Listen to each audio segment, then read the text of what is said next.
What's going on, everybody? It's Standing 8 Count Podcast, episode 10. We are back. Let's do our intros. Vaughn, go ahead and introduce yourself, man. All right.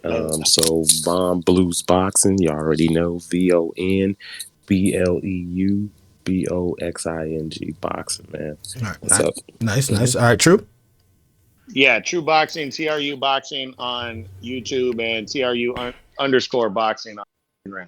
Okay. And I am the guy soaking up the information in the middle. Ray Riz. Ray, you can call me either one. Make sure you guys hit that like button, man. It's crucial. Hit that like button. We appreciate the support that we've been getting so far. Just keep it up, guys. We appreciate it. And today we're actually going over a few things. So we're gonna start off with the recap. We had a card yesterday, right? We had a card yesterday, and a lot of PVC fighters. So Vaughn, that's his expertise. Go ahead and let us know how those went, Vaughn.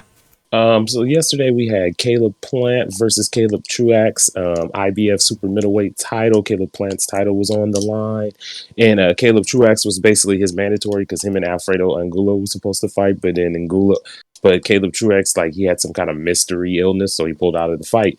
So basically it was a fight, Caleb Plant keep fighting his mandatories, get him out of the way. And also was a little heavyweight fight on there, Michael Covey versus Darmani Rock. And then it was another, Joey Spencer fought Bruce Seldon's son. So I'm going to go over that real quick. So Joey Spencer, he's a little prospect on PBC at 154, 160 pounds. He went in there, fought Bruce Seldon's son. I mean, it was a weird fight. The referee warned him before the fight. Like, he could tell the tension he could tell Bruce Seldon's son was kind of on edge. And Joey Spencer just basically got him out of there, hit him with like two right hands, knocked him down the first time, made him spin, knocked him down. And just won the fight, so he moved on, much of nothing there. And then in the heavyweight division, we had Darmani Rock. Now, Darmani Rock, he's got experience. He's got a good amateur experience. He's been boxing since he was 12. But last night, man, he did not look like he was in any kind of shape for fighting. You know what I'm saying?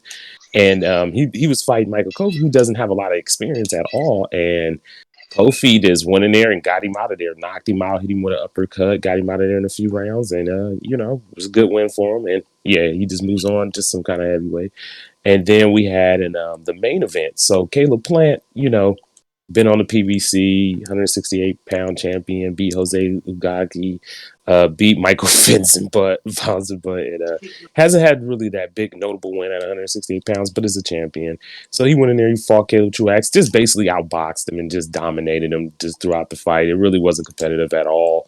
Just, he just, basically kind of controlled the fight, did what he kind of wanted to do, and he just showed he was just a little class above, Caleb Truax. And so he got the win. So basically he set himself up in September possibly for a unified undisputed fight with Canelo Alvarez if Canelo gets through, Eurodrum and Billy Joe Saunders. And so Caleb Plant sitting pretty. Okay. Did you cut out, Vaughn? Yeah. Oh, there you go. Okay. I thought you cut out for a second. Okay. So it's a pretty good card. True, what did you think about that card? Nah, the car was. The car wasn't all there. The car was garbage, but I didn't really watch anything, but I had it on when those two heavyweights were in it, and I just want to say, I mean, if they wanted to get two out of shape heavyweights to go in there and fight for money, I mean, I would have went in there if you guys won. I mean, because I would have been perfect for that, But I mean, damn, I was looking at it going, how is this on TV? I mean, those guys look terrible. I mean, both of them just look completely out of shape. I think one dude's ass crack was showing, right? Oh, man. The shorts, man. I was like, I'm sorry, man. It was just, I was just like, wow. I watched it for a couple seconds, then I changed it, waiting around for the main event. So, Oh my god, I'm done. Yeah, so Hey, it wasn't eventful, that's fellas. That's called color commentary. Yes, sir.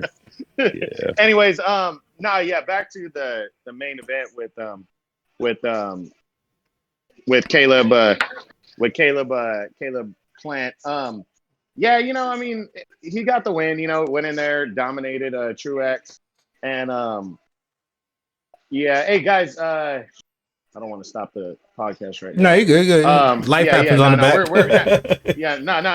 We're good. So Caleb Plant, he went in there, he dominated the action over Truax. 12 one-sided rounds pretty much. I mean, he did what he was supposed to do, but I don't know. I wanted to see I wanted to see him put Truax away, to be honest, and I thought he should have been able Oh, to. you sound a little At this muzzled. True, point. you sound a little muzzled. Yeah. All right, better now. Yeah, you good. You Mm-hmm. good. Go ahead. It only went for a Okay. little bit, but go ahead.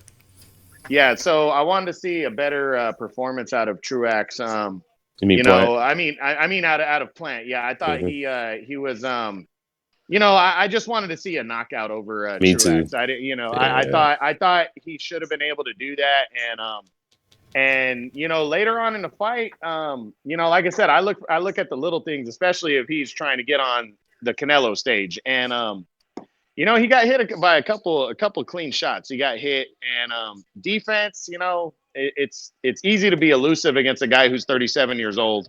Um, but I mean, overall, I don't know, man. I mean, he's gonna have to be way better than that against Canelo if he wants to have any chance against Canelo. I mean, he did what he was supposed to do against a guy like Truax, but you go in there against Canelo and fight and have that kind of game plan. I mean, I think Canelo's going to eat him up if they and I already was favoring Canelo. I'm sure most people are, but I was a little concerned about Plant's style, his movement, and his elusiveness. But I don't know. I saw a lot of flaws last night against a guy who's 37 and a guy who should have completely dominated, which he did on points and outboxing him. But I don't know. The lack of power, getting caught with some shots, that Canelo's going to hit him with way more shots than Truax did. Yeah, I was just it was. I mean, he did what he was supposed to do, but I can't say. I'm really gonna say he's not ready for Canelo, but it might not matter because he has that title belt. So Well, yeah, what's the so that timeline if they do Canelo and Plant? If it's looking realistic, what's the timeline you think it'll happen? it September. looks like September, yeah. Okay, And it would okay. likely be on Showtime pay-per-view or Fox pay-per-view because Canelo's got the 2-fight deal with DAZN right now in Matchroom, which he's fighting end of February and then on Cinco de Mayo weekend, and then he'll likely fight Plant on Mexican Independence Day weekend in September. Wait. So I Yeah. thought Canelo left the zone. He signed another contract with him. Yeah, match No, well, room. but he doesn't have. Yeah, he doesn't have a contract with like a long-term contract with anybody. So his last fight was a 1-fight deal with DAZN, and then this one he just signed is a 2-fight deal with DAZN. Okay, So yeah, okay. I see. yeah, I see. Didn't know that. Didn't know that. So other than that, it yeah, was kind of lackluster on the card, huh? yeah. It wasn't really popping. So. Okay. Nah. Well, let's liven it up and get into our fights of the year.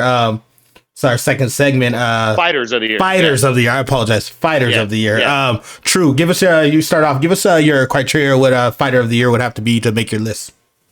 Well, normally, I mean, one thing that's going to run hand in hand, and maybe this is a little bit of a sneak peek of it, is one fight this year could have won you fighter of the year Yep. because COVID really derailed guys from being able to fight their normal at least 2 times a year. So I think only one guy in my top 5 actually fought twice this year. Oh, wow. Or in 2020. It was just it was a rare kind of year, so it was very interesting how that kind of broke down. But I mean, normally it's who you beat, the level of the fights, and how many wins you get does matter if it's against credible opposition. But in this year again, it kind of that how many wins you had kind of fell to the wayside because of COVID and most people only fighting once Okay. during the whole year. So Okay. yeah, so let me get to my top 5 real quick. Sorry guys, It's all running good. behind on It's all things. I was good. running late all day trying to get to this. Let me see. It's all No, you good. good. Take your time. Yeah, so okay, there you go. All right. Okay, so this is pretty much the most prestigious award of the whole year because I mean, there's nothing bigger than fighter of the year and getting those honors. So Okay. I'm gonna jump into it. I got an honorable mention. That goes to Gervonta Davis for his he went 1-0. He knocked out Leo Santa Cruz cold.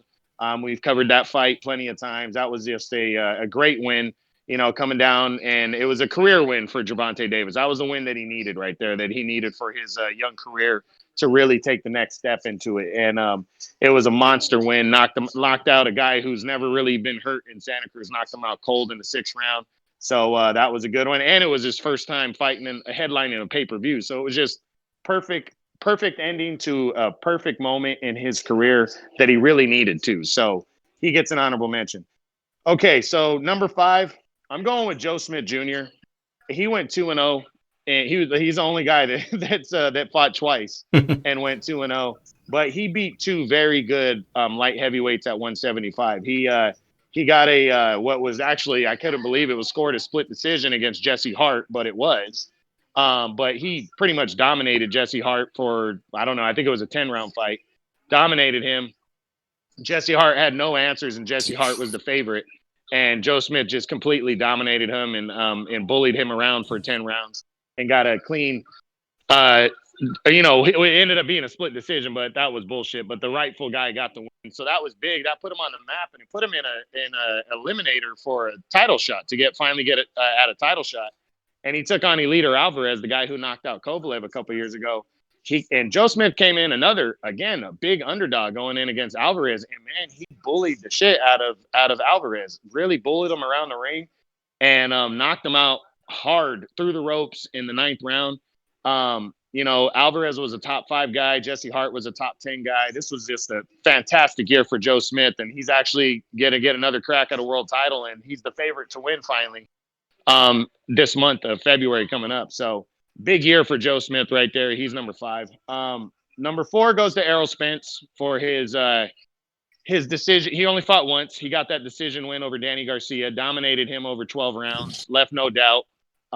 Unified, kept his unified belts, and like I said before, took a step ahead of Terrence Crawford at welterweight, and really claimed the number 1 spot in the welterweight division. So he's number 4. Number 3, this was kind of a toss up, but I gave it to Canelo Alvarez for his decision. He only fought once. He fought Callum Smith and got a one-sided shutout unanimous decision over Callum Smith in December. Just and took 2 of the belts at 168, completely dominated, and showed why he's at the top of the game and the highest moneymaker right now. So big win for him right there. Staying at the top of pound for pound, and now is at the top of 168. So big time win. And then number 2, Teofimo Lopez for his split decision, or his unanimous decision over Vasily Lomachenko to become the undisputed lightweight champion of the world. It was a big upset. Lomachenko was right at the top. I had him number 2 for pound for pound. And it was just a big time win for him. Huge win. So he gets number 2. And then number 1, Tyson Fury, undefeated and now newly crowned WBC champion, heavyweight champion, knocked out Deontay Wilder. That was his only fight this year. Just a dominant performance, and in a rematch fight, the biggest fight of the year. And a lot of people were looking forward to it. A lot of people, myself included, I think Vaughn too, thought Wilder was going to knock him out, and Fury came out and just fought the fight of his life and performance of his life, dominated Wilder and stopped him. And I thought that was enough. It claimed him as the number 1 fighter at heavyweight for sure. And really, I mean, he because of that win, he's going to be in the biggest fight of the year heading into this year, 2021. So for me, Tyson Fury, fighter of the year for 2020. Nice. So, back on Tyson Fury, when is that Joshua fight supposed to happen? We're talking about May or June. May or June? Okay. Got you. Yeah. Okay. All right, Vaughn, what about your 5, man? What you got going on in your 5? All right, so for my 5, I got at number 5, Roman Chocolatito Gonzalez. And I got Roman Chocolatito because, Chocolatito this year, he had one fight. Only had one fight this year, but big win for him, though. It was a big win. He was fighting a pretty good fighter in Cal Yaffe. Cal Yaffe was the WBA super flyweight champion. And, he went in there and Chocolatito put it on him, man. I was shocked the way he beat Yaffe, and just stopped him in the 9th round, won a title back. And then he went on, fought another fight in October, fought Israel Gonzalez, got a unanimous decision on there. So, he had 2 wins. And then he's setting himself up in this year in 2021. He fights Francisco Estrada in a rematch, and WBA, WBC titles on the line, the ring titles on the line. So it's a big fight. So I got Chocolatito. at number 5. At number 4, I have Morajan Akhmadaliev. Akhmadaliev, he is 26 years old, out of Uzbekistan, one of the brighter young fighters in boxing to me. This year he won the WBA and the IBF super bantamweight titles. In his eighth fight, he won a close split decision against Daniel Roman, and he took both of those titles, and he only did it in 8 fights. So I got him at 4. Very impressive, very impressive. That's the only fight he had this year. And then at number 3, I got Jamel, keep running your mouth, Charlo. Jamel had one fight this year against Jason Rosario, who was coming off a big win over Julian Williams. Grabbed both of those WBA and IBF titles. And him and Jamel had a nice, fight. Pretty damn entertaining fight. And Jamel Charlo became champion. Stopped Jason Rosario. What round was that? True 7th, or what was it? 7th or 9th round? Which one was it? He stopped him. I believe it was the 8th round. Eighth round, stopped him with a jab to the body, so I got Jamel Charlo, became 3-belt champion and lineal champion, WBA, IBF, and WBC, and he's got the ring lineal, so he's the lineal champion, junior middleweight. And then at number 2, I hate to say this shit, Tyson the Gypsy King Fury. Huge win over my boy, had to play the rim, everybody hurts at the words. So yeah, it was pretty tough, but Fury, huge win for Tyson Fury. I mean, Tyson Fury may not always have the biggest fights in between, but I mean, to have Vladimir Klitschko on your list, and then to get Deontay Wilder, 2 of the best heavyweights from your generation, I mean, that's huge for Tyson Fury. So I got him at number 2. And then at number 1, I got Teofimo Lopez. The man figured out the matrix and became unified 3-belt champion, or undisputed, whatever people want to say. Teofimo beat who I had my number 1 pound for pound fighter of the year, 2000 pound for pound fighter, Vasily Lomachenko. And I mean, it was, big win for Teofimo Lopez in 16 fights. He's 23 years old, I believe, or 24. And he's just, excellent win. And I just felt like he was my fighter of the year, and most impressive, so I just, very impressive for Teofimo Lopez. And I mean, he just set out and did what exactly him and his father said they were going to do, and they accomplished that. And I mean, hopefully there's more to come for the young man. But so Teofimo Lopez is my fighter of the year of 2020. Nice. Mm-hmm. Yeah, that fight, we talked about it before, man. That fight was a good fight, man. It was a good fight. He showed up, and to do it so young, you know what I mean? It's kind of crazy, but we can go on that all day, man. So our next segment is actually our top 10s and heavyweights. We'll start off with you, right, True? I don't know. Top 10. Yeah, okay. Top 10s, heavyweights. What is the weight? What is the weight you have to be a heavyweight? It's 201 on, so 201 pounds up.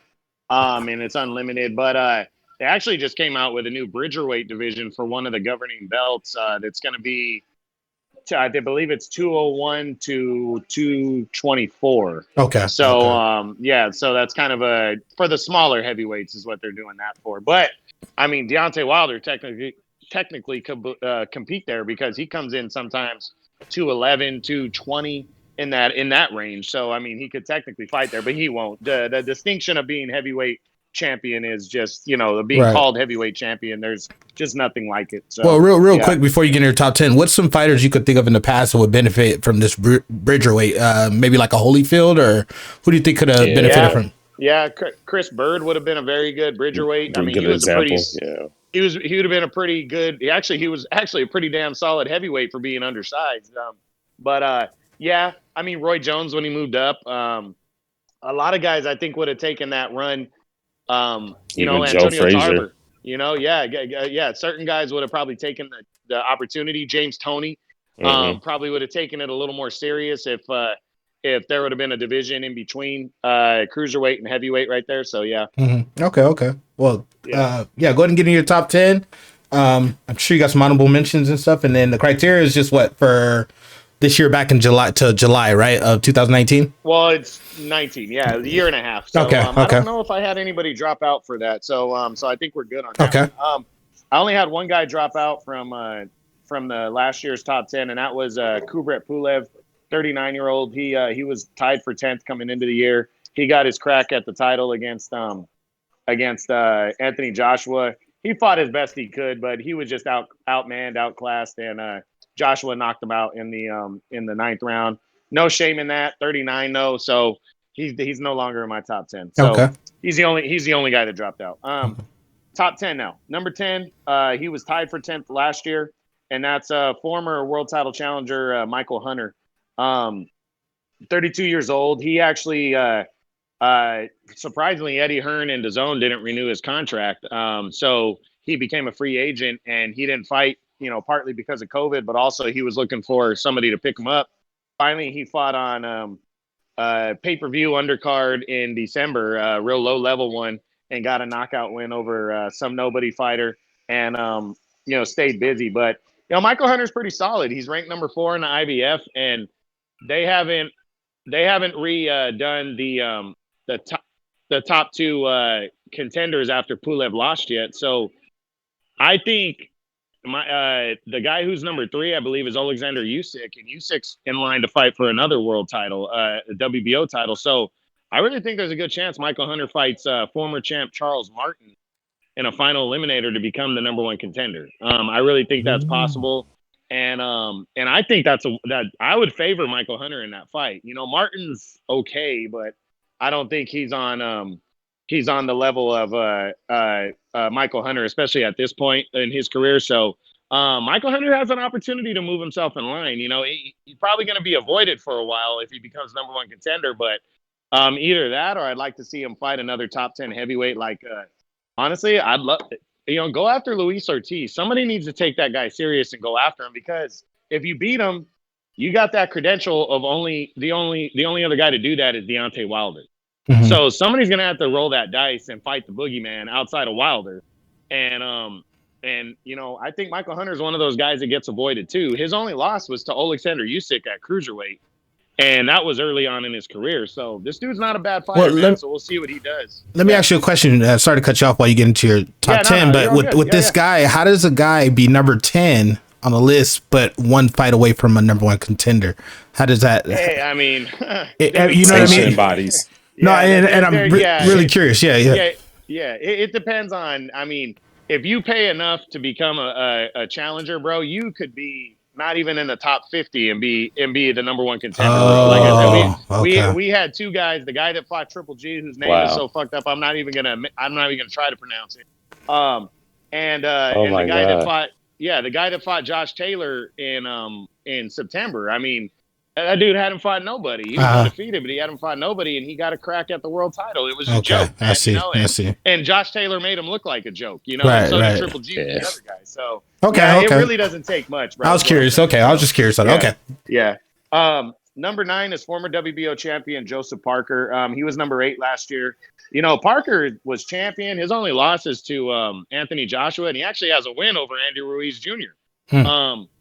Parker's really kind of undersold heavyweight right there. Probably because of his style. He's not like a big boxer, and he can't like a big time puncher, and he's a pretty good boxer, and he made Anthony Joshua not look great in their fight. Joshua, he's the only other guy besides Ruiz to go 12 rounds with Anthony Joshua. So, but Joseph Parker's solid. I mean, he barely lost to Dillian White when they fought a couple years ago. Almost knocked White out in the 12th round, and dude's very durable. He's trying to get back in the title contention. He's number 3 in the WBO. He's only 28. So, the guy's pretty damn good. And he's going to be fighting next. Actually, he's got 2 losses. I'm sorry, to Joshua and Dillian White. But he's going to be fighting Junior Fa at the end of February in a kind of an all New Zealand fight. Junior Fa is undefeated. So he should win that one. That one will be on DAZN, but he should win it. But I mean, it's going to be tough. But this is a guy that people are going to avoid, but he's good. He's a very good fighter. So number 8 is Dillian White. He dropped 1 spot from number 7. He came in the year the interim champion. He got cracked and knocked out against Alexander Povetkin back in August. Tough loss for him. He was winning that fight, looked like he was going to knock him out. We've discussed this one many times. And Povetkin just landed a uppercut from hell that just knocked him out cold. Rematch is coming in March 6th. If he can win that fight, he's back in line where he was. Actually, he might get more guys trying to sign up to fight him because they see he can be knocked out now, like that especially. So, Dillian White's a good solid heavyweight, but he doesn't play defense very well. He gets hit, so it's entertaining to see, but I'm not sure what he's going to do with it. But honestly, I'm not favoring him to win the fight with Povetkin because I think Povetkin's going to be rolling in confident, knowing that he knocked him out like that before. All he has to do is set him up, and he could win the fight. I wouldn't be surprised if he did, but it's going to be interesting to see how he bounces back from being knocked out cold like that. Number 7 is Luis Ortiz. He drops 3 spots from number 4. Former 2-time world title challenger. He fought Deontay Wilder twice, got knocked out both times. But, I mean, Luis Ortiz is very good. He's a very well-rounded fighter. He's 41, but you wouldn't even know it. And, the thing is he's the boogeyman. Nobody wants to fight him, man. Nobody wants to get in a ring with him. Andy Ruiz was talking about it. Now it doesn't look like that's going to line up. So I hope somebody in the top 10 gives him a chance, man, because I like Luis Ortiz a lot. He's entertaining, and I just hope he gets an opportunity because he's not getting any younger at 41. Right. Number 6 is the former undisputed champion, undefeated, Alexander Usyk. He's 33 now. He's the WBO's number 1 contender. Usyk only fought once. He took on Derek Chisora, got a decision win in that one. No surprise there. A little bit of a tough fight for him, but that was only his second fight at heavyweight. It looks like he's taking the step aside money and not going to fight Anthony Joshua next. I believe, who are they lining him up to fight next? I'm drawing a blank on the name. Usyk. Who are they lining him up to fight next? Possibly Joe Joyce. Yes, yeah. Actually, I think that fight is very, very likely to happen because the two sides are working together right now. It would be for the interim title, and then the winner would either get a shot at the winner of Fury and Joshua or get upgraded to champion later in the year. So, could be a big year for Usyk, and he could become a 2-division world champion if he plays his cards right. So we'll see. Number 5 is Povetkin, the new interim champion, 41 years old. He shot himself back into the top 5 with a huge knockout of Dillian White. Big time win right there. Not much else to say. That was his biggest win. He's got a rematch clause March 6th. He's fighting Dillian White again. If he beats him, he's probably going to be in there with somebody big in the second half of the year. If he loses, that might be it, depending on how he loses. But he really gave the heavyweight division a shot in the arm with that win over Dillian White. And that was impressive. It was kind of the win he needed to just put a stamp on his career at 41. So we'll see what he does this year, but he's kind of that he's got nothing to lose stage of his career, right? He's 41. He's been there, done that. And, it's kind of like, hey, I'm just going to go as long as I can, until somebody beats me again, and that's kind of where he's at. Right. Number 4 is former unified champ Andy Ruiz. He stays number 4. He didn't fight at all in 2020. He was trying to get back in shape and come back by the end of the year and was talking about fighting Luis Ortiz this year. I'm not sure if that fight happens anymore, but Andy Ruiz is in a position where he can pretty much fight whoever he wants, outside of the top 3. But to be honest, I know Vaughn doesn't think Al Heyman will do this, but I think he might. I wouldn't be surprised if we see Deontay Wilder and Andy Ruiz this year. They're both at the PBC.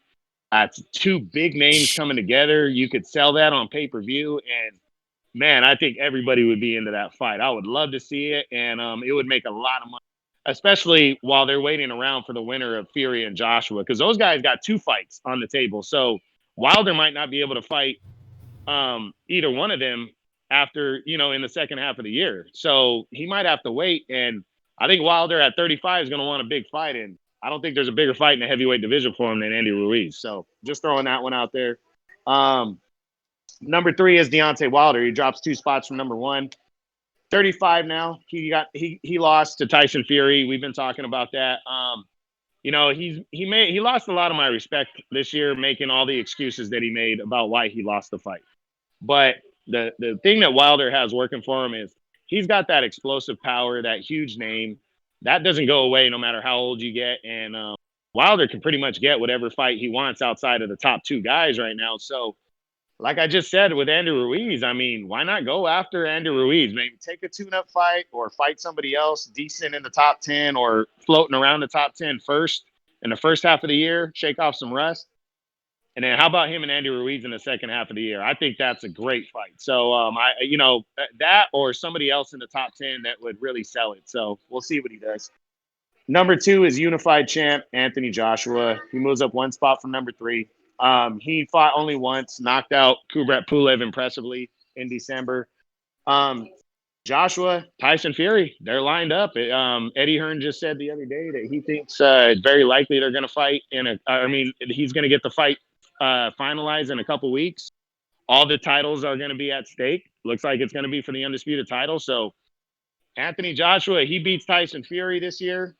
And then they have a rematch clause. This is going to be an explosive year right here. I think he can win the fight against Fury. I would favor Fury though, but I think Joshua definitely can win. He's got the talent. He's got the power to hurt him. We just got to see. He's definitely going to be in the fight of his career once they fight, and I can't wait to see it. That's the biggest fight of the year. So, question on that. Number one. Oh, I'm sorry. I thought that was your number one, but no, finish your number one. I got a question after you. Go ahead and finish it. Yeah, number 1 is Tyson Fury, the undefeated WBC champion. He got the win of the year, the biggest fight of the year against Deontay Wilder, the rematch. Dominated him and stopped him in the 7th. Now, like I said, he's got Joshua lined up for pretty much 2 fights. Unless he or Joshua really annihilate the other guy, which could happen. It looks like they're fighting 2 times this year. Mm-hmm. And the first time, at the very least, is going to be for the undisputed heavyweight title. So that's huge right there. This is the first time all 4 of those belts are coming together in the heavyweight division. And like I just said, Eddie Hearn announced maybe in 2 weeks they're going to have this fight finalized for May or June. And man, that is an explosive fight right there, Ray. So can't wait to see it. So Tyson Fury is my number 1, and that's it. So. Nice. Okay, so my question, let's say the loser or with Wilder. Who does he face out of these 2 guys? The loser or the winner? What do you guys think? Winner. Winner. Okay. As long as Wilder doesn't lose in 2021, as long as he doesn't lose this year, Ray, he should be the guy to fight the winner of these 2 guys. So he should be. Okay. In terms of name recognition, it's a hard fight to make because of the promotions and politics and stuff, but he should be the guy. So let's just say that. Okay. All right, Vaughn, what about your top 10, man? All right, so starting off in my top 10 is Joseph Parker, former WBO champion. Joseph Parker, he fought this year. He fought Chandel Waters, I think. And he beat him, or was it? I think it was this year or last year. He beat him, stopped him. And the reason why I got Joseph Parker at number 10 is just, Joseph Parker has not had he hadn't had a big fight in a while. And, he 2 of his biggest fights in his career, he kind of came up short. But that's a part of the game. And he's like, Truax said, he's fighting Junior Fa, a local New Zealand fight. It'll be big. It'll sell tickets and stuff like that in New Zealand. And, Junior Fa is trained with Deontay Wilder. He was in Wilder's camp, for a little bit and stuff like that. So the man's got a little knowledge. And it's a big opportunity for Junior Fa. Then at number 9, I got Joe Joyce. Joe Joyce is coming off one of the biggest wins of his career, beating, I think, probably the best young prospect in boxing, heavyweight boxing, Daniel Dubois. Stopped Daniel Dubois. Just fought a really intelligent fight. He's been working with Salas. Salas is an excellent Cuban national coach, man.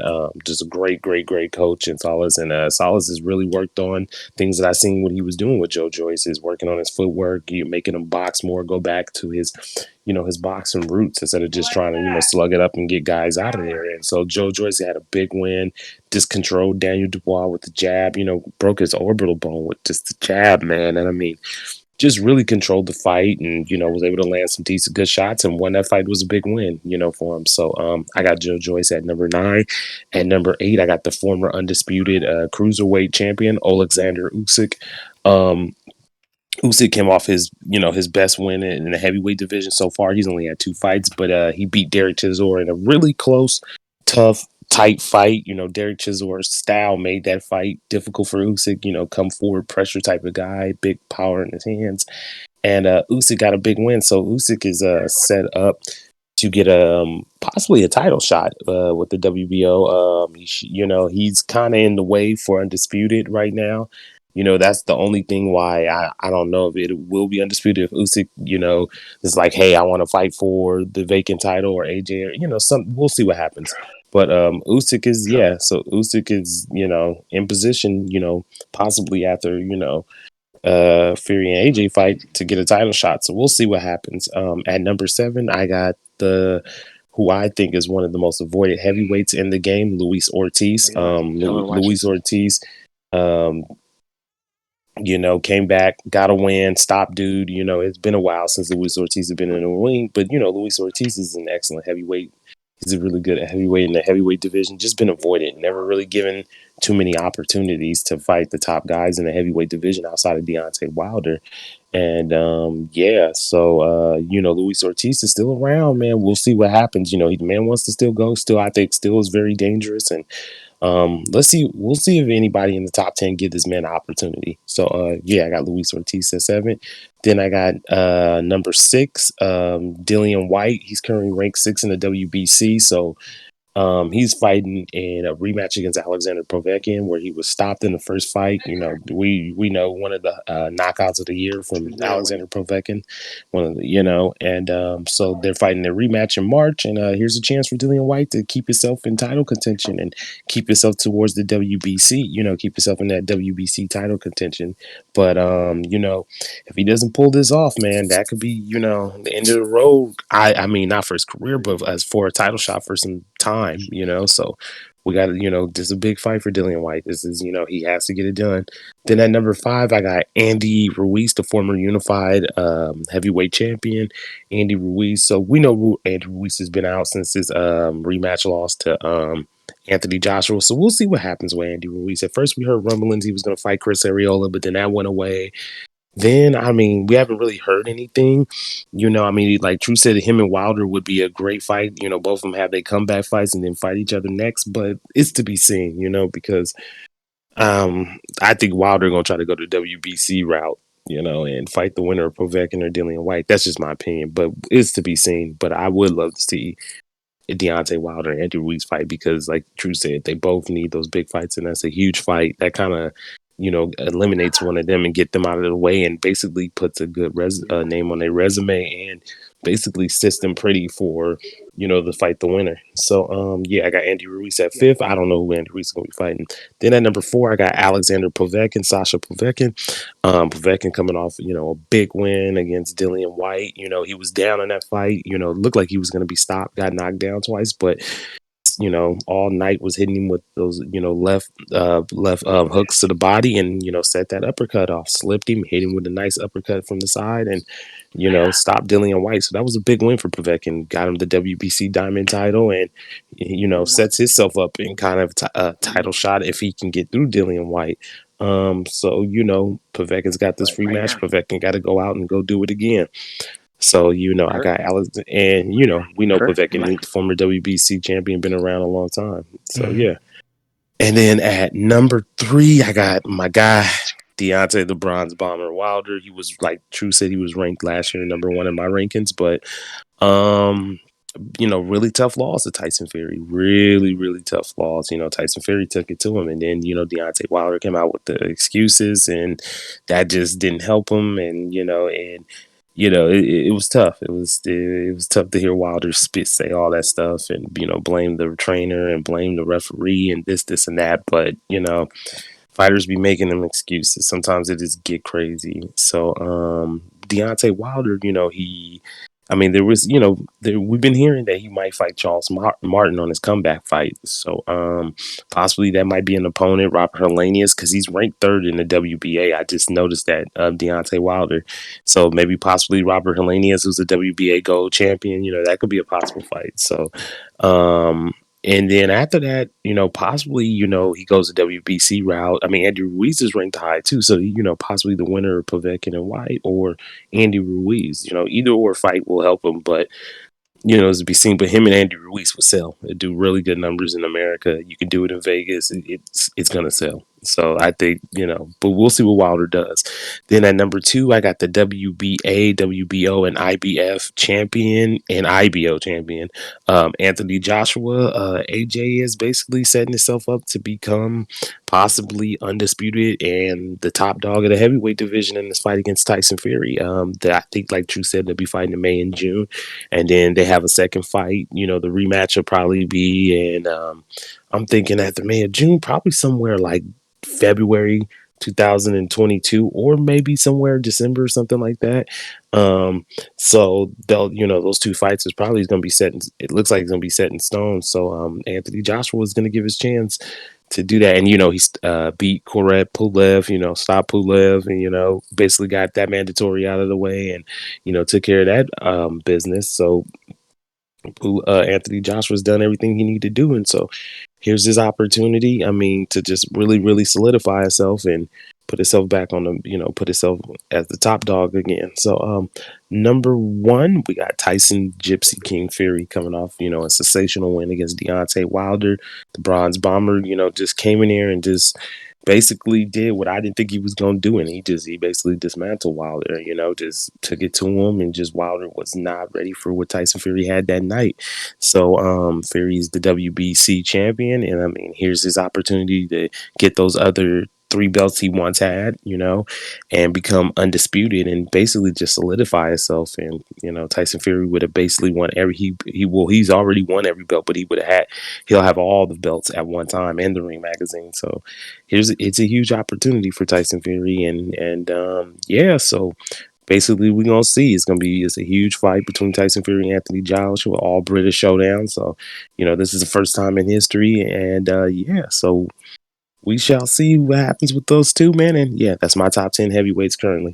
Well, hopefully things will be back to normal by the time they fight, because they're gonna sell out the arena wherever they fight, man. So hell yeah, it's gonna be a big fight, man. Definitely want to see that. Definitely want to see that. Huge. So we're gonna get into our 4th segment, which is the news and anything. But I want to hit you guys with my questions real quick. I got 2 of them since we're going kind of quick. The first question is we talked about it before. Olympic gold glove winners, this and that. What do you guys say would be, how would I say it? If you got a gold glove, does it transition into a great fighter being an Olympic gold glove to win the gold gloves in the Olympics? Or do you guys see any fighters where that mark makes them a great, or it kind of goes hand in hand with the great fighter saying that he did well, got golden gloves or whatever? I think most of the time a gold glove winner is successful. Part of that, they doesn't necessarily mean they're going to be great or Hall of Famers, but successful, that usually leads to a lot of opportunities. You get a lot of opportunities when you're a gold medal winner, gold medal winner, because you can really, you ride that your whole career, bro. That's not something you lose, right? Right. You know what I'm saying? It's one of those things.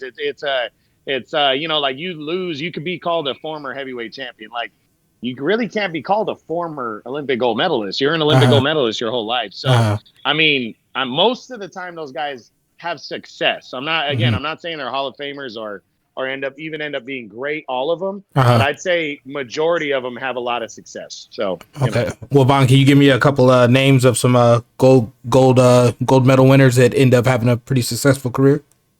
Well, I can think of one right now: Anthony Joshua, Vasily Lomachenko, Rigondeaux, Andre Ward, like he said right there. Who else? Right, did De La Hoya get gold medal or no? Yeah, yes, sir. No, he did. Okay. For America, Oscar right? Oscar De La Hoya. Okay. Gold medalist, and I mean, there's been some really good silver and bronze medalists and stuff like that too. But I mean, sometimes it transitions. There's been times that guys who had deep amateur experiences didn't pan out. You know what I'm saying? So would you say that the competition is deep when it comes to Olympic boxing, or it's just? I mean, how would we judge that when it comes to the competitiveness? Yeah, it's competitive. I mean, these are the young fighters around the world or, mid-20s and Olympian fighters. So, yeah, I would say it's very competitive. These are the best guys around the world fighting each other. And are the rules any different boxing wise? Any notable rule changes you guys can think of that's different from, I guess you could say, Amateur? a sanction? Well, it was only 3 to 4 rounds. What else? I think it's they don't you can have a standing knockdown. I mean, they're not using headgear anymore. That's the one thing. Oh, they used to use headgear? Yeah, they used to use headgear. Yeah, and professionals are actually allowed into the Olympics. Yeah, so that's another thing. Oh, wow. So what do you guys feel about that? I think that's ridiculous. I don't agree because I just think it should be more accepted in terms of like it should be more respected, I guess is what I'm saying. Because nobody has a problem when the NBA players go and play in the Olympics. Right. Nobody has a problem with other sports like that. I think it's fair. I think it's fair overall. I mean, you have a lot more experience, but actually the couple guys that have done it haven't done very well. So, I think maybe because they're not used to the rules and stuff, because it is a shorter fight. So you have to get things done sooner and earlier. But yeah, I mean, I don't mind it so much, but I think right now it's not really respected if you're a pro to go back and fight in the Olympics. Well, yeah, it's almost like if that's the pathway to success, if that's the pathway to success, it's almost like you're going backwards if you're already a professional going back to that. The only reason I said the NBA is different because across the world, all professionals. Yeah, across the world, these are all the best professionals. You don't get amateurs, but with boxing, I feel like it maybe was looked at as more of a pathway to success more than a destination, if that makes sense. Well, that's why I say I use that comparison rate. But the first thing I said was it needs to be more respected across the board. Right. More pros are doing it. It becomes a prestigious thing to go back and try to win a gold medal. And the couple of guys that have done it haven't got that respect because, like you said, they're viewed as fighting amateurs. I'm saying overall, right? If it gets more respected again to where pros are going to go back and try to win a gold medal, then it levels the playing field. And it becomes like the NBA, like other sports and stuff. So, okay. Yeah. Oh, yeah. I hear what you're saying. True's basically saying, like, if the top professional fighters fought in the Olympics, like the top United States fighters, the top fighters from Mexico, the top fighters from Argentina, then it would be more respected. That's what he's saying. But my biggest thing, it takes away from the young guys, you know what I'm saying, having that opportunity to win gold medals and stuff. I just wish, I guess what I want is, Vaughn, is it for the Olympics? It's still a respected thing, Ray. It's still a major thing, but I think it's more major around the world now as opposed to the U.S. And that sucks because that used to be the big deal, right? When we were growing up, man. Right. I mean, remember the Olympic teams? Oh my God, the Olympic teams in the 80s and 90s were insane, bro. Right. Hella good in the United States, but now it's almost few and far between. I mean, I think part of the reason Andre Ward with his style, which wasn't an attractive style, I liked it, but there was a lot of people that didn't like his style. I thought the reason why he was more accepted and a big deal is because he was one of the few guys of the last decade plus that have become an Olympic gold medalist from the United States, because that doesn't happen a lot anymore, So he's the last one. Yeah. Well, tell me this. When they made that rule for pros to be able to go back, or promoters are sitting back like, hold on, this is potential matchups that we could have made millions off of. They might get in the Olympics for free. Do you think that they disagree with pros going back to the Olympics? I don't know. Again, I think there's only been a couple, bro, that there were significant fighters that went back and did it. So I don't really think. Yeah, it's going to be a mass thing. It was almost, and it just happened in the last few years. So I just think it's kind of a hiccup. Okay. It's kind of like whatever, I think that's what most people think about it. So. Okay. Well, any other comments on that, Vaughn, before I go to my second question? Not much. Okay. All right. So my second question, and this is a little bit, you might have to think some on this, but can you guys think off the top of your head where his career was limited based on his promotion? And I think I asked a similar question like this before, but can you give me did I? Okay. So what promotion do you think, let's go with this one then. What promotion do you think is more beneficial to the fighter? out of the big promoters out there? Do you think that they've done a good job of promoting their fighters and getting them the fights they need? That's a good question. I mean, because it depends on what weight class you are.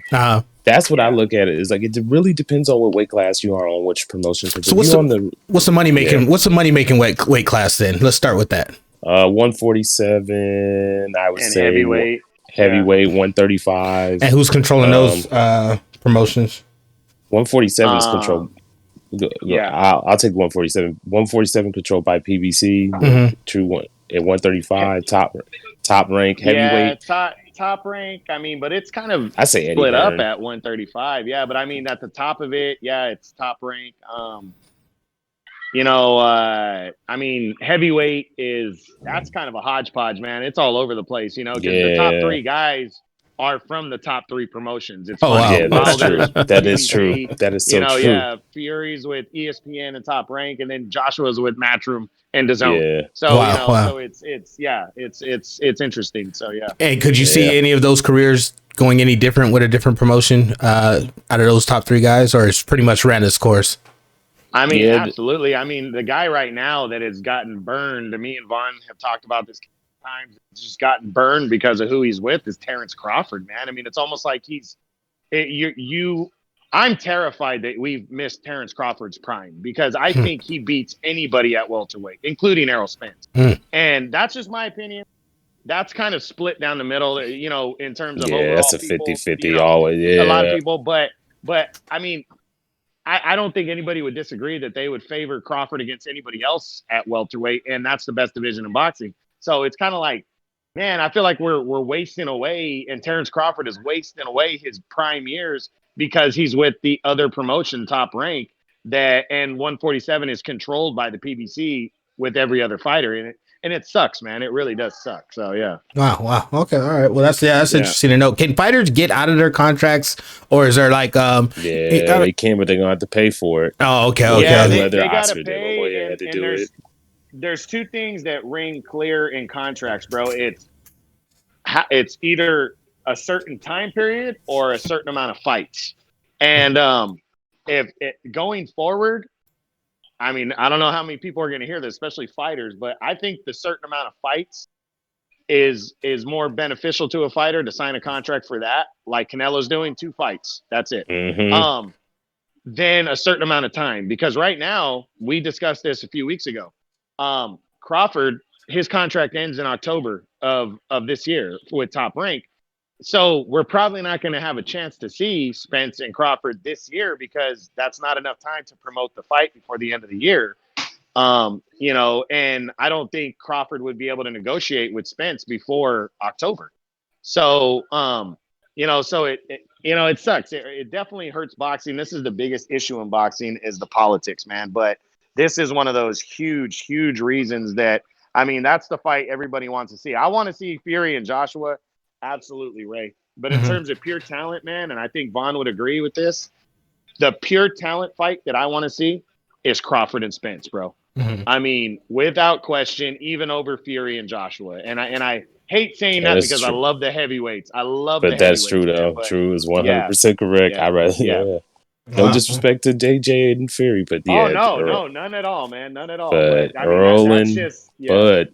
At West American Whistle. Let's put it this way, Ray. If you're a hardcore boxing fan, you want to see Spence and Crawford before Fury Joshua. That's it. So yeah. Okay. Well, it was the American Whistle War. Yeah. That's good to know. Good to know. So we got some news coming up. What do we got? Some fights coming up, Vaughn. I think you were going to start that off, right? Well, Vaughn, you want to talk about your subject before we get into the schedule, bro? Go ahead, man. So what I wanted to talk about, man, how was y'all feeling about I seen that now Udonius Ugas is the now WBA super welterweight champion, and now it looks like Earl Spence is gonna probably go that way. And what I worry about that is Earl Spence picking up that 3rd title and being even more tougher on negotiations. Earl wanting even a bigger piece than he's asking for already. If they fight like that. Like, what do I think about the fight, Vaughn? Is that what you're asking? Yeah, what do you think about, what's your thoughts on that? Like, if Earl Spence fights Ugas, beats him, and then does you think that even makes the negotiations if him and Terrence Crawford ever do negotiate even harder? Him having that I third belt. I mean, I look at it like this. Like, that's a great question, man. It's kind of hard to answer. Yeah. I mean, I think Spence. Here's where I think Crawford is gonna come to terms with reality.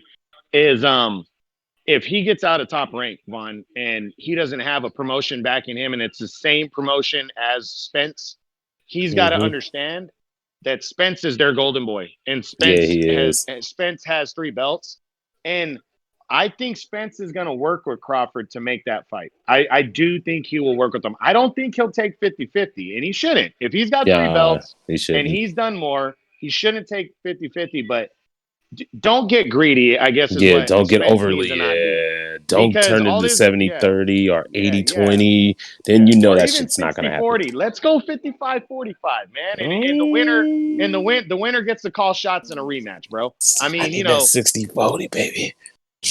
maybe. I mean, maybe. I'm not saying PBC you're way. wrong. I'm just saying. Yeah. I'm just saying. Let's be Reasonable. realistic about it. Yeah, Let's let's be be reasonable. reasonable. There's a ton of money in that fight. I think Spence has to understand that Crawford does have a huge name behind him. He really He does. does, as much as he try And to pretend like he yeah, doesn't. yeah. And both these guys, they can posture all they want and keep saying they don't need each other.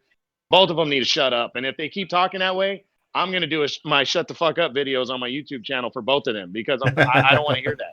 You know, they know, the whole boxing world knows that those guys are gonna fight if they're under the same banner. And I think if Crawford's under the banner, bro, it's gonna happen. There's no way these guys avoid each other. I don't think there's any way Al Heyman allows that to happen, bro. I mean, no way. I think Al Heyman's going to be like, hey, you guys are fucking stupid if you don't get together and fight. I mean, you guys Yeah. have to fight. So, Yeah, yeah, true that.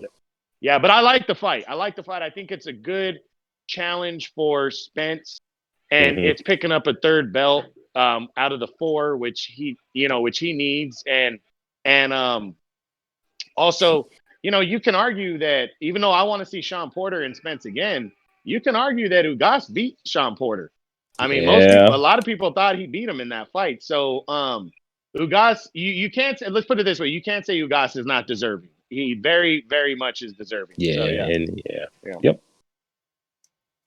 Wow. Yeah. When's that fight supposed to be? They haven't announced it, but yeah. we're just saying like that it's a possibility because both of them be on PBC. Is that Garcia Pacquiao? Was that rumors or is that true? We don't know. Yeah, that's actually a strong rumor, bro. I mean, I thought at first that was complete bullshit, to be honest. And turns out it's not. Turns out they are definitely talking to each other. So doesn't mean it's gonna happen. I'm surprised because I don't see what Pacquiao gets out of that. I don't. But Ryan Garcia is a name, but I don't know. He's not bigger than one of the guys you would fight in the welterweight division. So I don't get it. I don't. But we'll see. We'll see. So wow. To be honest, as long as it's not Conor McGregor, bro, I don't care if Pacquiao fights Garcia. That's great. So yeah. All right. So what news we got coming up, you guys? Well, me and Vaughn are going to get into the schedule. I'm going to do DAZN. Vaughn's going to do ESPN and Top Rank, and we're going to give pretty much what's going on from that we know about from now through kind of March. Some of the cards going on, just so people got a heads up, because there's some good ass fights coming up, man. I mean, it really is. So we're going to run through those real quick. Not going to take too long. I'll do DAZN, and then, like I said, Vaughn will do ESPN and Top Rank and the PBC. So on the 13th, DAZN has 2 cards coming your way on February 13th. First, earlier in the day from the United Kingdom, Josh Warrington main events a DAZN card. The undefeated former featherweight champ. He's taking on Mauricio Lara. It's probably a prelude to a fight with Shu Kan for the WBA belt at 126. And I still have Warrington as my number 2 featherweight right now. He's a good fighter, so that's worth watching. The undercard's got Zelfa Barrett against Kiko Martinez, a former champ. These are 130 pounders. That's one of those fights that you watch if you want to see if Barrett belongs. Should keep moving up the ranks at 130, but we'll see. The big card on the 13th, though, Ray, man, this is going to be a good one on DAZN. you know, throw this one out there if you want. Jason Quigley, a rising middleweight, is taking on Shea Mosley Jr. That's one of Mhm. those fights you can watch it if you want. Interesting. Quigley, he's one of those guys that only lost one fight, decent. Um, then you got Ronnie Rios against Oscar Negret. That's going to be a pretty good little slugfest right there at 122. Those two Mm-hmm. guys, both former world title challengers. That's going to be a decent matchup right there. Um, then I know Vaughn's excited about this co-feature, and so am I. Oh yeah. Patrick Teixeira, Brian Castano. That's going to be a good ass fight for the 154-pound title right there. Can't wait to see that. Those two guys trying to make their case to possibly get Jermel Charlo for the top spot. I mean, that's a big ass matchup right there, and I can't wait. And it's a co-feature, bro. I mean, that you can't get back. Golden Boy really brought this card for Mhm. everybody Mm-hmm. that Yeah, they that night. did. And then Joseph Diaz Jr., very good 130 pounder champion there, takes on Shavkat Rakimov, undefeated number one contender. That dude can bring it. Rakimov is a good, solid fighter. Joseph Diaz is a very good boxer puncher. That's a good ass matchup in the main event on the zone that night. Sorry guys. Mhm. 1 week. Actually, there's nothing on the zone on the 20th, but the 27th, there's two cards again on the zone on the 20th. You got Joseph Parker and Junior Fa are fighting from New Zealand. I believe that fight is in New Zealand. That's a heavyweight fight right there. That's going to be good, man. Everybody should check that out earlier in the day. That's a pretty good matchup. Undercard, we don't know about yet. COVID has been kind of people are kind of weary about making big stack cards right now, Ray, too far out because of COVID. So Right. some of these are just main events. But then you got Canelo on the 27th on the zone also. That's a decent card. Canelo and Yildirim, I mean, that's kind of a mismatch to most people. Yildirim is decent, but that's kind of a mismatch. But it's Canelo returning, preparing to go after those other two world titles later in the year. A pretty interesting co-feature at 112 pounds. Julio Cesar Martinez and McWilliams Arroyo. That has the capability of stealing the show right there. That's a good little matchup right Mm-hmm. there. Those be them Yeah, ones. yeah. Those two little dudes can throw right there, man. So, and then answer this one, Vaughn. This Xiang Zhang, that heavyweight, undefeated heavy, he won the gold medal, right? Yang Zhang, did he? Yeah, I want to say he did, but I'm not 100%. But that dude's a Chinese heavyweight, Ray, if you can believe that. And Mhm. undefeated. He's been on the rise and highly touted. He's fighting on the undercard, not against anybody big, but it's going to be interesting to see that guy fight finally because people have been talking about him pretty big, that he's pretty solid and he's legit. So we'll see as he moves up Mm-hmm. the ladder some more. Other fights, just real quick going forward in March. I want to say, what's the fight on March 6th, man? Hold on. We got a good one on March 6th. Oh, Povetkin and Dillian White, the rematch on the zone, right? That's going to be good, man. We Uh-huh. want to see if Dillian White is truly better, and we want to see if Povetkin can knock him out again, man. I mean, that's going to be a good matchup right there. Can't wait to see that.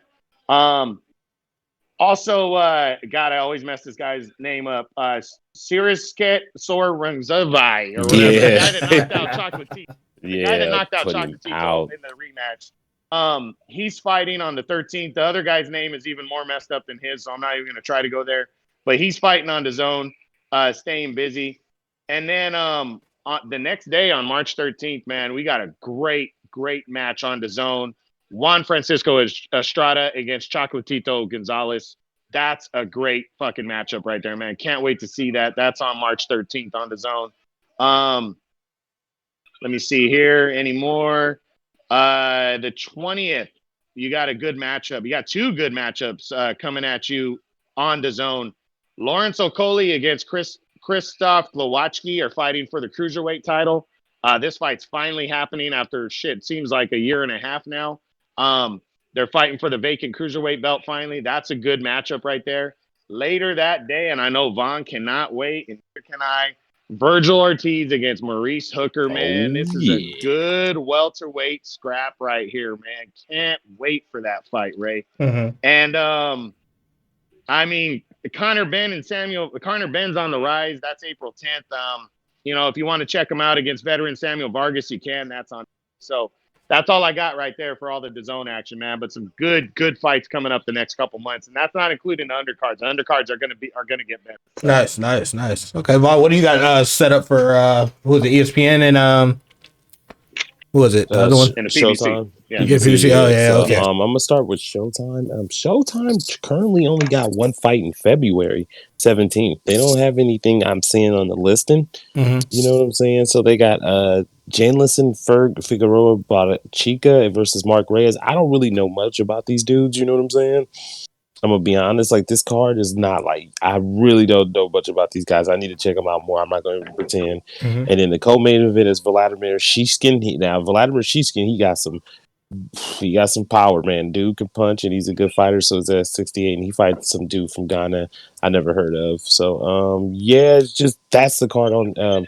That's what they got on for February on the Showtime. I don't see anything really else on there. Mm-hmm. And then for on their Fox Sports, they got Anthony Durrell is returning after his loss to David Benavidez. He hasn't fought in a while.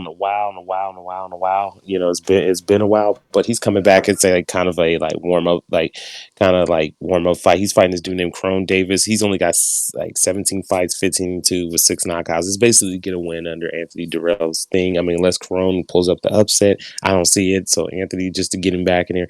And then we got Jesus Ramos Jr. He is one of the top prospects in boxing to me. Also, like I didn't get a chance to talk about this kid. This kid is dynamite, man. He is got dynamite in his hands. 14-0 with 13 knockouts. This kid, keep your eye on him. Junior welterweight, 140-pounder. Keep your eye on him. He's. I think he has a very bright future at the 140 pounds. And then they got Vito Mickinelli Jr., another pretty good prospect from the PBC. He'll be fighting somebody on there. So that's pretty much so far what's scheduled on Fox. And I heard something about April 10th about Jerron Boots Ennis and Sergey Lipinets. Lipinets is in my top 10 Yes. welterweights. Yes. He's supposed to be fighting Jerron Boots Ennis, and this is a big step up for Boots Ennis. This is the type Big of step fight. up. Big step up. He's fighting the top 10 welterweight, a guy who's been around the game, seasoned. I mean, Lupinez didn't have the best outing last time. It was a draw against Custio Clayton. So, but I mean, this is the type of fight to get Lipinets back, get people to get back into him and to, take people to take him serious again. Like if he can beat a prospect like Boots Ennis, a red hot prospect like him, or Boots can go in there and dominate that, is going to send a whole message to the welterweight division if Boots can go in there and get this job done and do it impressively. It sends a huge message, so that's what I've seen on Fox and Showtime. They'll probably announce more, you know what I'm saying, as we get through there, but that's what they got so far, like for their, February. Nothing in March or April I'm seeing yet. Maybe I go to their website, maybe they got some more stuff up, you know what I'm saying? Well, I got a couple of on that I know aren't finalized yet, but I'm pretty damn sure they're going to happen with Showtime. The 20th, you got the Broner card, and that's Yeah, actually a Adrian really Broner. good card. On February 20th, Ray, you got Robert Easter Jr. and Ryan Martin in a 140-pound battle. That's going to be good. Mm-hmm. A heavyweight battle, Otto Wallen and Dominic Brazil is a good heavyweight matchup right there. And then Adrian Broner comes back against some undefeated but little-known guy named Santiago. That's a triple header on the 20th. That's a pretty good card right there, man. Actually, not a bad card. And then March 13th, David Benavidez is coming back taking on Ronald Ellis Jr. They haven't finalized it yet, but they're pretty sure that's going to happen. So yeah. Okay, so, yeah, I didn't know this yeah, was yeah, putting on there. Okay, yeah. thank you. No, Appreciate you that, know what, Jim. bro? You know what, bro? I almost missed the Showtime card myself because it's not on my schedule on boxing. So I almost didn't write it down, but I just read a report on the fight and I said, wait a minute. So I had to put the two together real quick and include it on my schedule. That's the only reason I even knew it was happening. So yeah. Yeah. But that's a great card, man. Robert Easter and Ryan Martin and Otto Wallen and Dominic Brazil. That's two good matchups right there, man. So yeah, good fights, yeah. And then on ESPN schedule on February 13th, on the day before Valentine's Day at 7 p.m., we got Joe Smith fighting Maxim Vlasov, and it's for what title is it for? I forgot, the WBO, vacant WBO title. Yeah, so it's for that title. So it's an opportunity for Joe Smith to become a champion, man. And he's fighting Maxim Vlasov, and I mean, I think Joe Smith is going to win, but here's his opportunity. And I mean, he came off 2 huge wins, like True said, he beat what's his name? What's that dude name? Jesse Hart.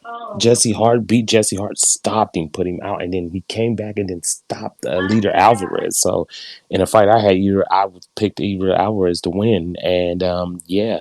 So then we also got Adam Lopez. He's on there. He's fighting Jason That's gonna be a Sanchez. good scrap right there, Yes, it man. Yeah. is. Yes, it is. Adam Lopez always comes to fight, and Jason Sanchez always comes to fight. And Adam Lopez, he fought Oscar Valdez. I think it was like 2019, or it was like the end of 2020.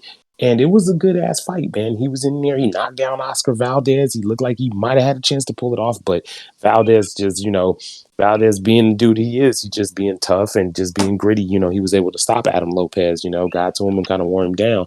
So, and then Adam Lopez came back in a fight, and it was pretty close to his last fight. He didn't look his best, but here's his opportunity to keep rising in the featherweight division. So yeah, and then Gerald Big Baby Miller. Huh? I mean Jared. I not said Big Baby Miller. I mean Jared, the real Big Baby Anderson.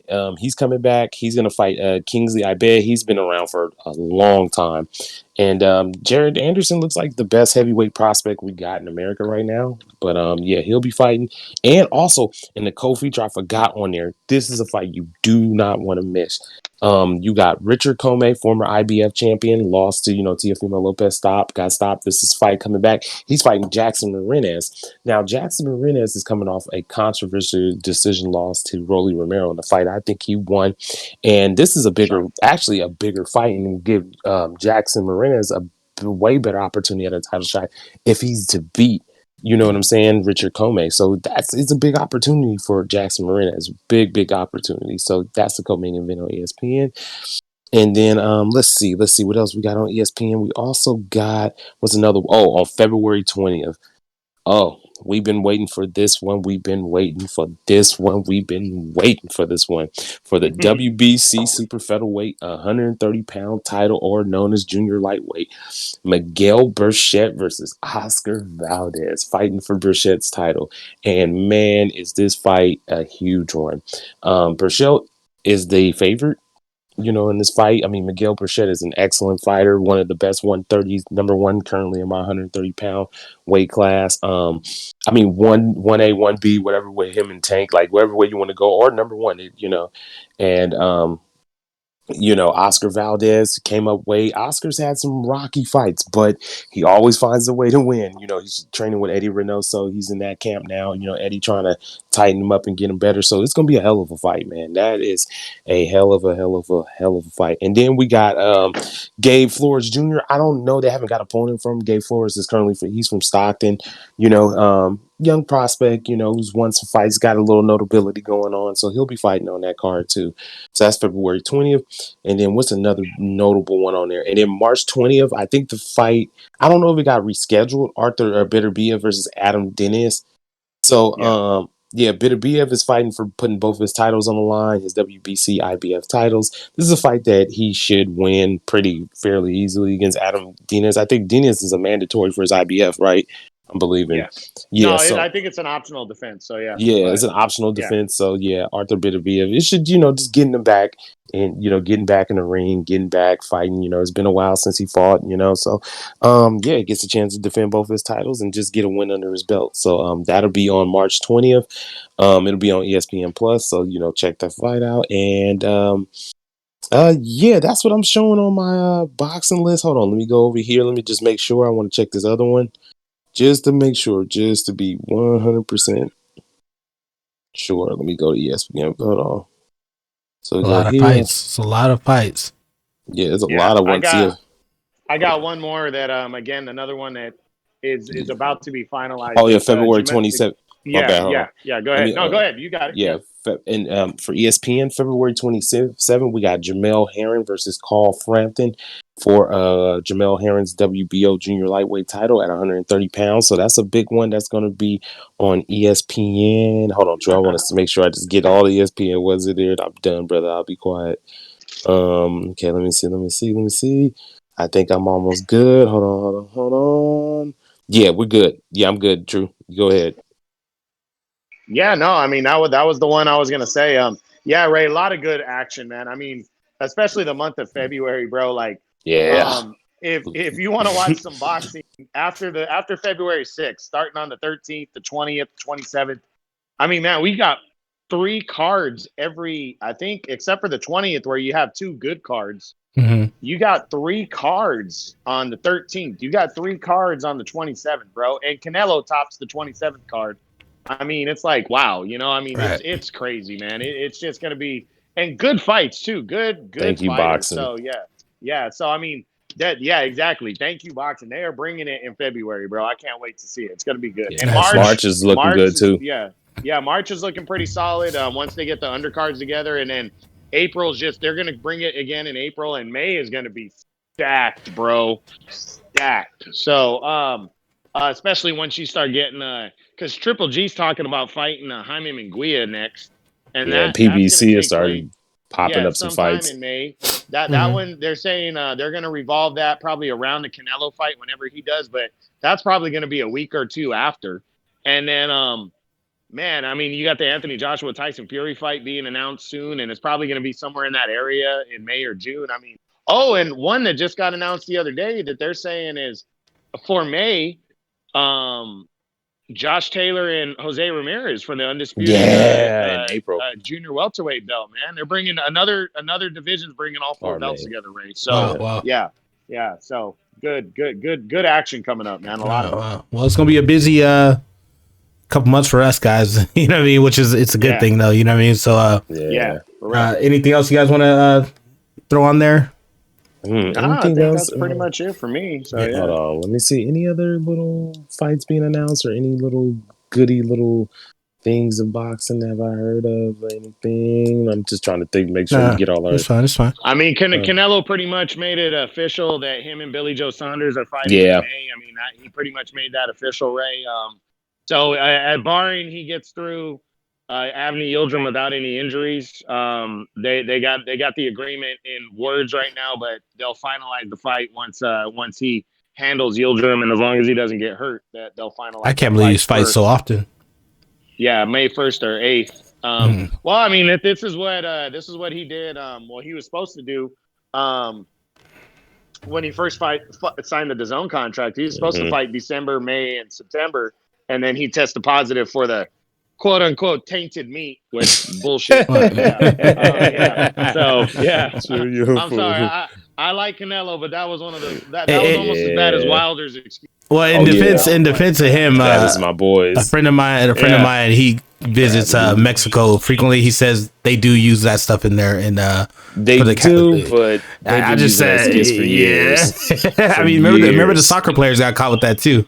Marquez back in the day, even my favorite fighter. My favorite fighters. I mean, it's one of those things where, like, you know better, pretty much. He took the exactly right. Yeah. So exactly. All right. Well, it was a good episode. Episode 10. That's it, right, guys? You guys got anything else you want to say? Yeah. Okay. It was good. That's it, man. Good. We are officially done with the awards, right? Or we got any more coming up? I think that's it. We're done with the awards. Yeah. So and with this whole COVID thing, and the schedules and stuff, we're gonna get down pack on certain things. But it was a lot of awards and a lot of good healthy conversation on those awards and everything. Yeah. And we got it all on tape too. So guys, if you guys want to call these guys out for being contradicting, man, just go ahead and hit them up in the comments, man. No, I'm joking. No, but it's episode 10, Standing 8 Count podcast. Good thing. Make sure you guys hit that like button. And just stay tuned for our next one. We got really busy coming up in the next few months, man. So it's all good things, man. So appreciate it, guys. True, give your outro. All right, True Boxing, TRU Boxing, and TRU_boxing on Instagram. So Bond, let me hear you. All right, Bond Blues Boxing. You already know on YouTube. Get at me, guys. Okay, appreciate you guys coming by. Thanks. All right, peace, guys. All right.